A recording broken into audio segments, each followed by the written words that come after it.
To learn about the off-grid lifestyle and to be inspired to live your dreams, click subscribe so you don't miss anything. Hit the bell notification. Okay, so as you can see, it's a beautiful sunny day. I'm in my t-shirt on the off-grid property, and on sunny days, we go grocery shopping. So about once a month, we go grocery shopping and we stock up on our foods. Carolyn and I can get 30 days of food in our little freezer. And so this is the size of our refrigerator here. It has a fully functional freezer and then a refrigerator. And so she can get 30 days of meat in this. She packages it up per meal. So about 1 pound of meat between the two of us, I guess. And in a plastic bag, squishes all the air out of it and puts it in there. Of course, recently she's been getting this huge box of bacon, and that makes for a lot of meals also. Now we're probably up to, gosh, who knows, 5 weeks, 6 weeks of food with the bacon. The bacon, you know, we make sandwiches out of with mayonnaise. Love that. Now, the other thing I want to mention is when you're on solar panels, you want to do it during sunny days, because you go in the morning time, get your groceries, and then when you put all the meat in the freezer, you turn your freezer all the way up. That way the sun will run the refrigerator all day. You're not running on batteries. So with it being sunny like it is today, I can still charge my batteries, and I got enough energy left over to run the refrigerator. I really like that we don't have to go to the grocery store very often. Occasionally we'll go to Dollar General and we'll pick up some peanut butter and bread, and we don't store a lot of bread here. Eventually we might start making our own bread once we get an oven. We don't have an oven right now. We just got the wood stove that she's been using quite a bit this year. And then we have the little Coleman grill that she uses outside right there. And we'll set up a regular oven stove outside here.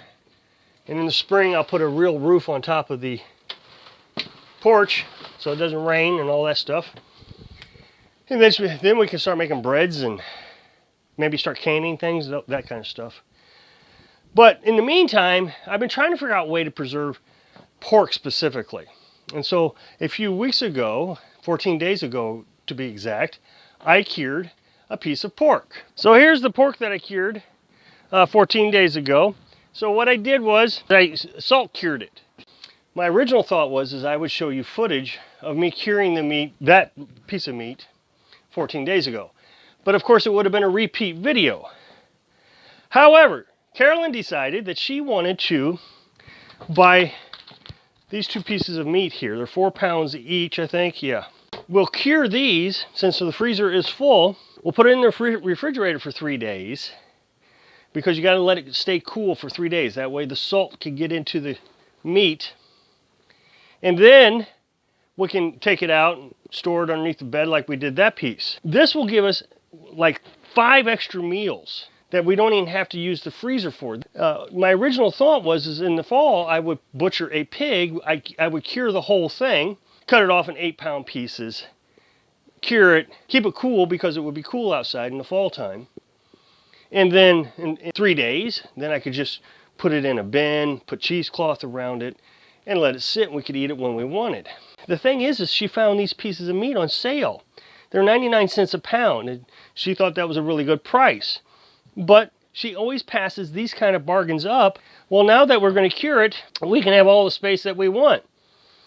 Now, in the summertime, we would be limited on the amount of space in the refrigerator, because we'd have to put it in the fridge for 3 days so that cure can get absorbed in.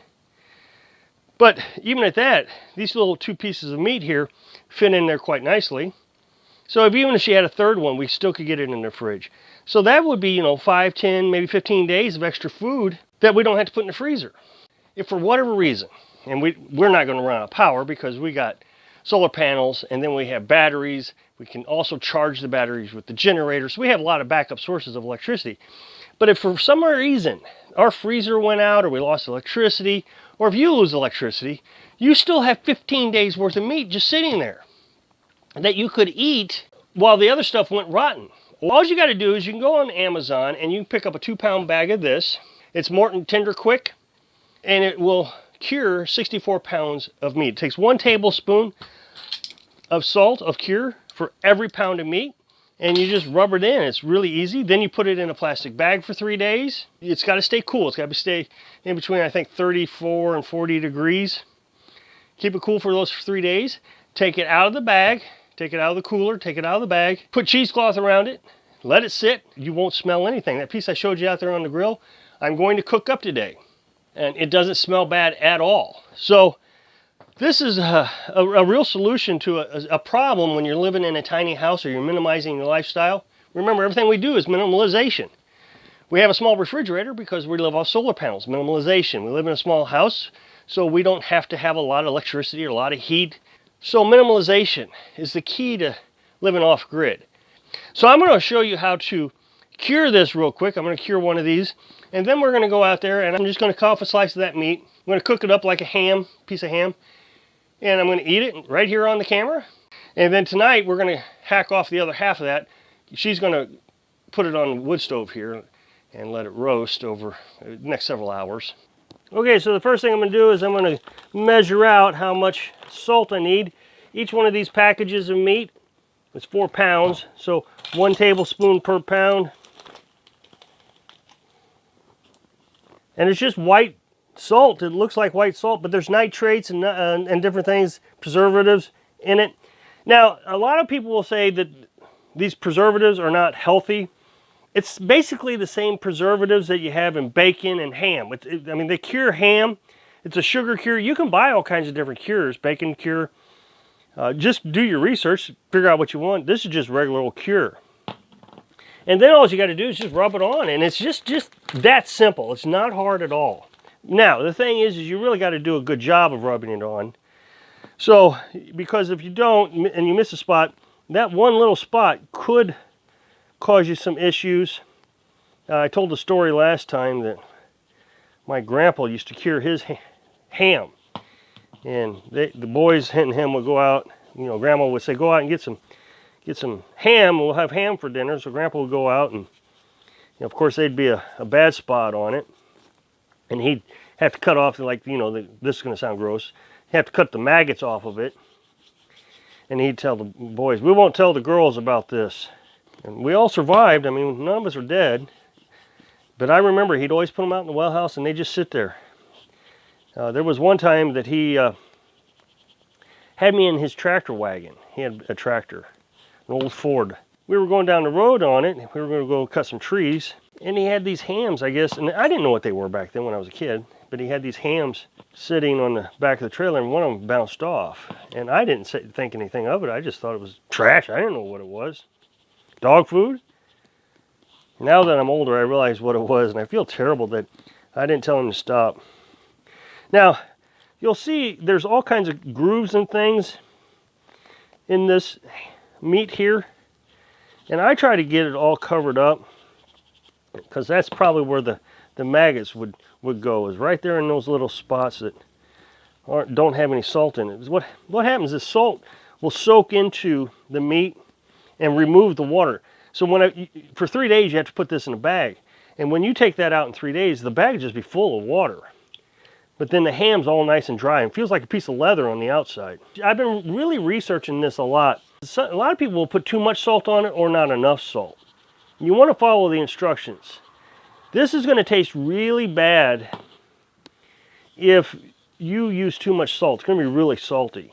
This is doing the same thing as if you were going to smoke your meat. You're drying it out, and so salt is going to dry it out. So once you cut into this, you only have a few days after that you can actually eat it, because now the inside is exposed. Apparently that will introduce bacteria. Even though the salt has went into it, I guess it has more moisture. I'm just guessing, I'm speculating.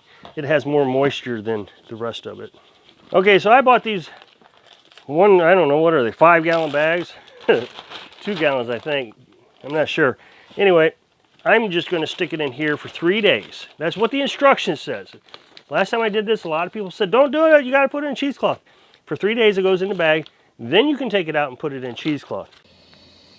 Okay, so I'm out at the Coleman stove. I got the ham here, the pork that I did 14 days ago. So I'm going to cut off a slice, I'm going to cook it up, and I'm going to see what it tastes like. I'm going to eat mine on camera for you. So here it goes.